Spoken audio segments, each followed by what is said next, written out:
प्रिय छात्रों, सुप्रभातम। मैं हूँ चंद्रहास मिश्र और आज 12वीं कक्षा के हिंदी विषय में आप सभी लोगों का स्वागत है।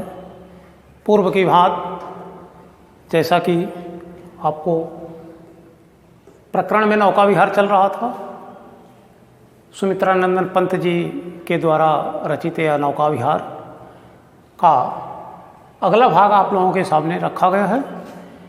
अर्थात आज के इस पद्यांश में आप देखेंगे कि चपला पहुँची, जब पहुँची चपला बीच धार, छिप गया चांदनी का कगार। इस अंश का शब्दार्थ और व्याख्या आज देखेंगे। तो आइए देखें कि जब पहुँची चपला बीच धार, छिप गया चांदनी का कगार, उसे बाहों से दूरस्थ तीर, धारा का कृष कोमल शरीर, आलिंगन करने को अधीर। अति दूर क्षितिज पर बिटप माल, लगती भ्रू रेखा सी अराल, अपलक नभ नील नयन विशाल। माँ के उर पर शिशु सा, समीप सोया धारा में एक दीप, उर्मिल प्रवाह को कर प्रतीप। वह कौन विहग क्या विकल कोक, उड़ता हर ने निज विरह शोक, छाया की कोकी को विलोक।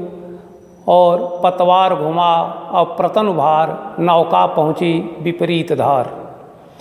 इस प्रकार आप इस अंश का देखेंगे पहले शब्दार्थ कि जब पहुँची चपला बीच धार, चपला अर्थात वह नौका बीच धारा में पहुँच गई। छिप गया चांदनी का कगार, चांदनी का कगार अर्थात चांदनी रात में जो कगार अर्थात किनारा था, तट था, वह सब के सब छिप गए, दिखाई नहीं दिए। उसे बाहों से दूरस्थ तीर, धारा का कृष कोमल शरीर। कृष का अर्थ होता है कमजोर, दुबला पतला, दुबला पतला शरीर।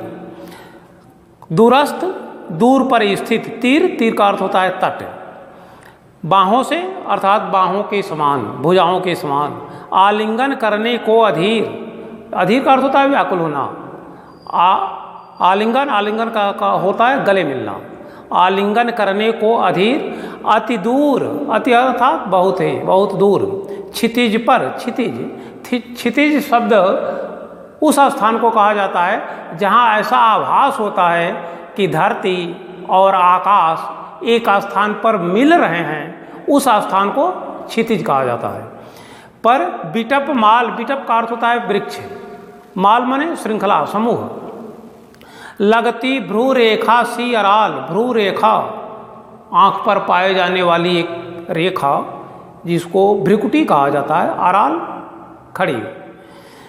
अपलक नभ नील नयन विशाल, अपलक अर्थात जो पलक न गिरने वाले हों, नयन, नभ, नभ का अर्थ होता है आकाश, नील नयन अर्थात नीले रंग का, विशाल अर्थात बड़ी। माँ के उर पर शिशु सा, माँ उर का अर्थ होता है हृदय, शिशु सा, शिशु अर्थात बच्चा। समीप, समीप माने पास में। सोया धारा में एक दीप, एक द्वीप, द्वीप कहा जाता है जो चारों तरफ से जल से घिरा हुआ छोटा सा स्थल भाग को द्वीप कहा गया है। अर्थात वह स्थल भाग, छोटा स्थल भाग जो चारों तरफ से जल से घिरा हो, उसको द्वीप कहा जाता है। उर्मी प्रवाह को कर प्रतीप, उर्मी अर्थात किरण, प्रवाह को कर प्रतीप जलाती हुई, प्रतीप अर्थात प्रज्वलित करती हुई। वह कौन विहग, कौन विहग, विहग का अर्थ होता है पक्षी। क्या विकल कोक, विकल बेचैन, व्याकुल, कोक अर्थात वह एक पक्षी का नाम है। कोक चकवा, चकवी जिसको कहा जाता है, तो यहाँ चकवा से तात्पर्य है। उड़ता हर ने निज विरह शोक, निज अर्थात अपना, विरह शोक, विरह व्यथा के कारण उत्पन्न दुख को विरह शोक कहा गया है। छाया की कोकी को विलोक, छाया कोकी, कोकी का तात्पर्य है चकवी और कोक का अर्थ है चकवा। पतवार घुमाव प्रतन उभार, नौका घूमी विपरीत धार। विपरीत दिशा में पतवार को मोड़ करके नौका के भाग को, जो दिशा था उसको उल्टा कर देना, विपरीत धार कहा गया है। अब आप पूरे का भावार्थ देखें। कवि यहाँ कह रहे हैं कि जब हम लोगों ने नौका को ले करके जब पहुँची चपला बीच धार, अर्थात उस नदी की धारा के बीचों बीच में जब हमारी नौकाएं पहुंच गई, जब हम अपने नौका को लेकर के उस चपला अर्थात विद्युत के समान चमकने वाली उस गंगा के बीचों बीच धारा में जब ही मेरी नाव पहुंची तो छिप गया चांदनी का कगार। तो जो किनारा था, तट था, वह धीरे धीरे मेरे आँखों के सामने से ओझल होने लगा, अर्थात दोनों तट अब धीरे धीरे ओझल हो गए, दिखाई नहीं दे रहे थे, अर्थात छुप गए। कौन? चांदनी का कगार, जिस पर रेत के कारण जो ऊपर से चंद्रमा के प्रकाश से चमक रहा था वह धीरे धीरे दूर होने के कारण अब छुप सा गया। उसे बाहों से दूरस्थ तीर, धारा का कृष्ण कोमल शरीर, ऐसा लगता था कि वह दोनों तट किसी व्यक्ति का दो भुजाएं हैं जो दूर स्थित किसी धारा, तीर धारा का कृष्ण कोमल शरीर, गंगा के जल रूपी उस धारा को, अर्थात जो शरीर से काफ़ी कोमल है, और कृष्ण अर्थात दुबले पतले शरीर को पकड़ने के, आलिंगन करने के उद्देश्य से दोनों किनारा अपने दो भुजाओं को फैला रखा हो।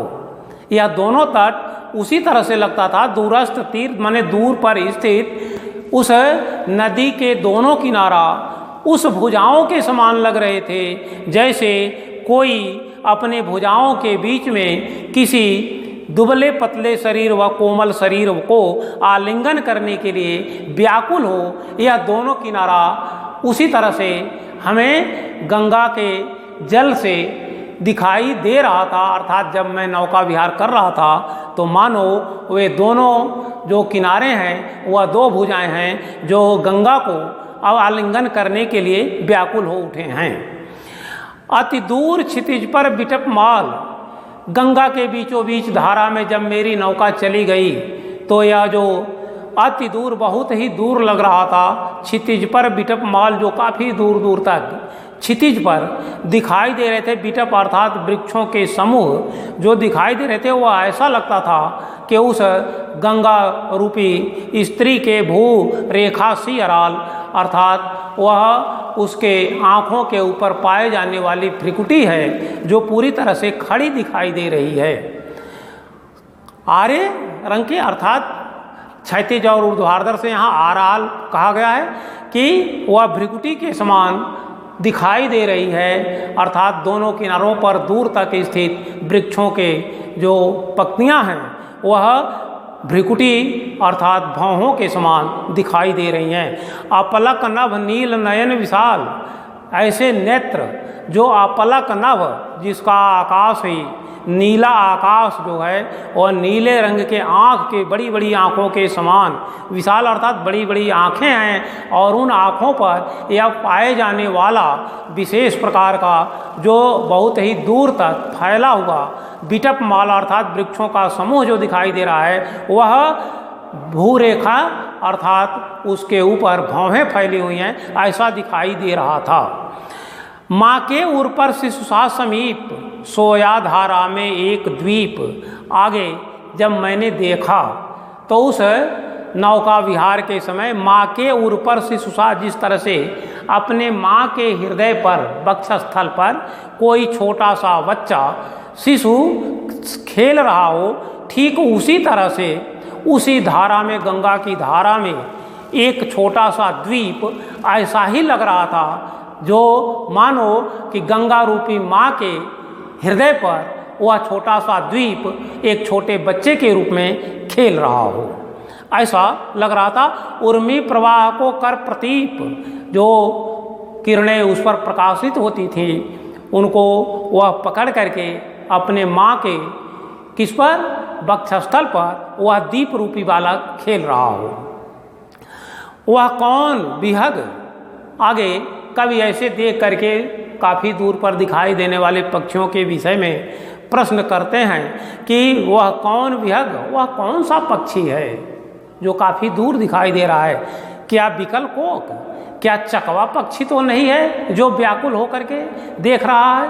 अर्थात जो चकवा पक्षी की व्याकुलता दिखाई दे रही है, शायद वह वही पक्षी है। उड़ता हरने निज विरह शोक, वह अपने विरह व्यथा को दूर करने के उद्देश्य से इधर उधर उड़ रहा है, अर्थात अपनी चकवी को खोज रहा है।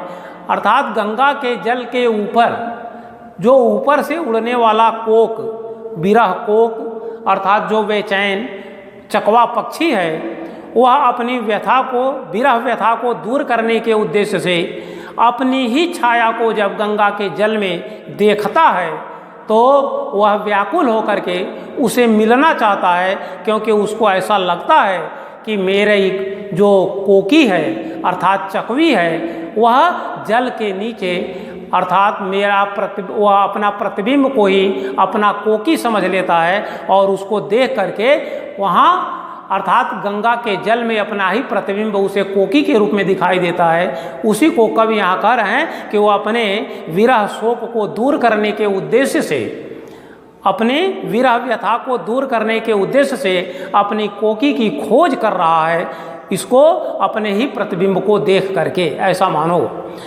पतवार घुमाया प्रतनुभार, नौका घूमी विपरीत धार। पतवार घुमा अर्थात नौका को नियंत्रित करने वाला जो पतवार है उसको घुमा दिया गया। प्रतनुभार अर्थात उस पर थोड़ा भार को कम करके उसे मोड़ने के लिए नौका घूमी विपरीत धार, नौका धारा के विपरीत दिशा में चलने लगी।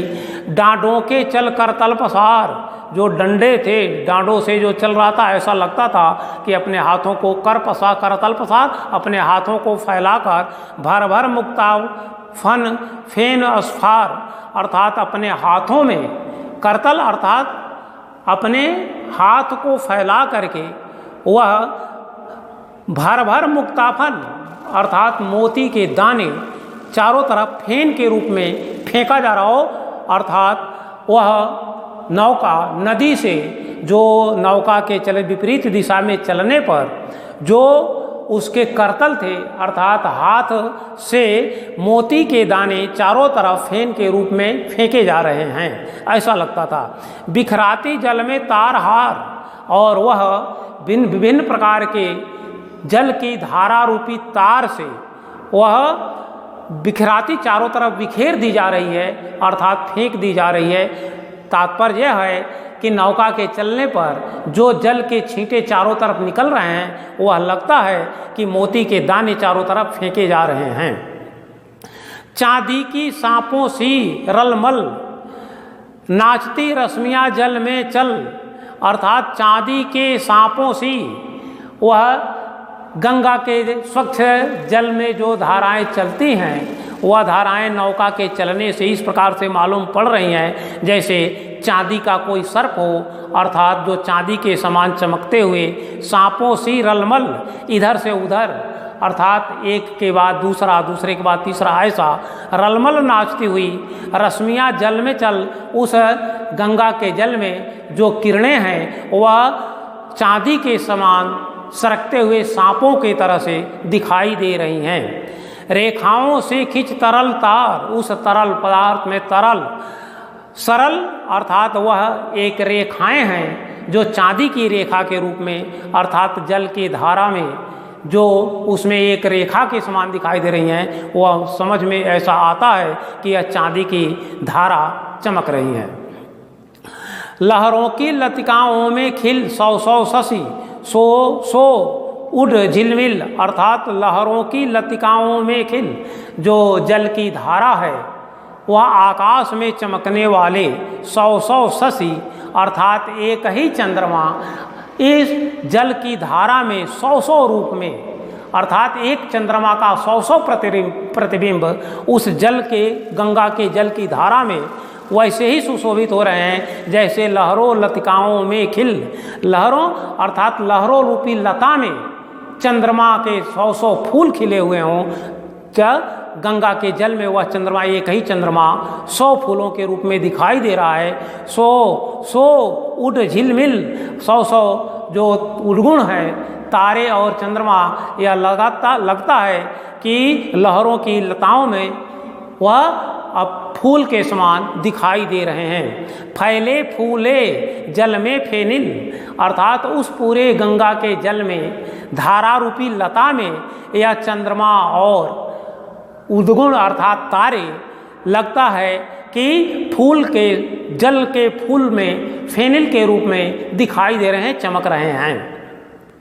अब उथला सरिता का प्रवाह लग्गी ले ले सहज था, ज्यों ज्यों हम नदी के किनारे उथले भाग में चलने लगे, अर्थात अब तट के तरफ हमारी नौका चलने लगी तो सरिता का प्रवाह, जो जल का प्रवाह था, नदी की जो प्रवाह थी, वह धीरे धीरे कम होने लगी। लग्गी ले ले सहज था, अब पतवार को हटा करके लग्गी का सहयोग लेकर के, अर्थात वह डंडा जिसके बल पर कम जल में नौका को खेया जाता है, चलाया जाता है, उसको कहा गया है डंडा। डंडी अर्थात छोटा सा डंडा जिसके सहारे नौका को चलाया जा रहा है, उसी को यहाँ कहा गया है कि लग्गी ले ले सहज था, अर्थात जल की सीमा को मापते हुए आगे की तरफ हम बढ़ने लगे।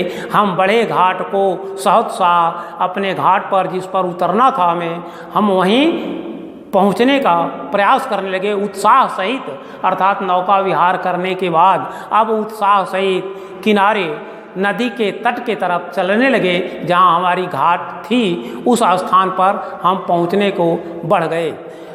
आगे